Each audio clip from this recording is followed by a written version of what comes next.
part of a set of pieces that I recorded. They're tuned to the Earth's natural resonance. It's called the Schumann resonance. It goes at about 7.83 hertz. Yeah, lower, lower, lower.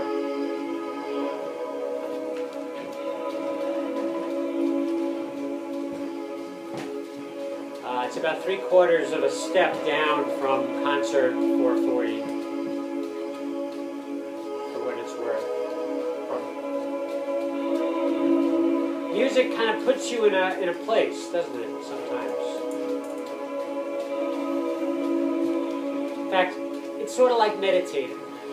But then a lot of things are like meditating. Driving a car, it puts you into a state of consciousness, a specific order of things, sort of a spectrum of possibilities, expectations, places you can go in a literal, figurative sense. Reading a book is a meditation. Watching television. They just are often giving your attention to something outside of you, so you just plug in and let it go. Juggling is a meditation. Really, all I'm doing is taking a prop, in this case a glowing ball, and throwing it from one hand to another, right to left and then left to right. In the case of juggling, you're doing it with 3 balls at once. But at any given moment, a hand is holding a ball, throwing a ball, or catching a ball. Now, one of the interesting things about juggling is that the difference between throwing and catching disappears, because both hands are always both throwing and catching in a single motion, in a single thought.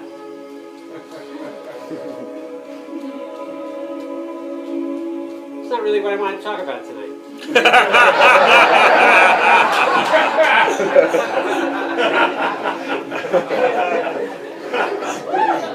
See how 3 things are at the center of so many things? So many individual things, like something like a being, has a set of 3 states which need to constantly happen in order to return them to a homeostasis, a balance, a 0. Woo! A 0. Woo! See? Now, juggling is like an oracle. Something happened at that point, because I was just sitting there juggling. Now, each time I juggle, my hand has to move to a different place. I have to watch where the ball stops and starts back down. But something happens in my mind to get myself out of that rhythm, and that's when I drop it. So I learn things. It so happened I had just talked about that balance that happens in 3. The center of the Wheel of Life in Buddhism has 3 animals at the middle. There's a pig, a snake, and a bird. The pig of ignorance, the snake of hate, and the bird of fear. The ignorance of seeing the self of you in all around you, in the center of every being, leads to a hatred of what is not you, which it has been mistaken. And the hatred leads to the fear, because you fear that there are other people who feel the same about you. So one of the goals of the Buddhist, the model of the wheel, the metaphor, is to turn the wheel in the other direction, where the ignorance becomes knowledge, and the hate becomes love, and the fear becomes compassion. In the middle of the proton, there are 3 quarks.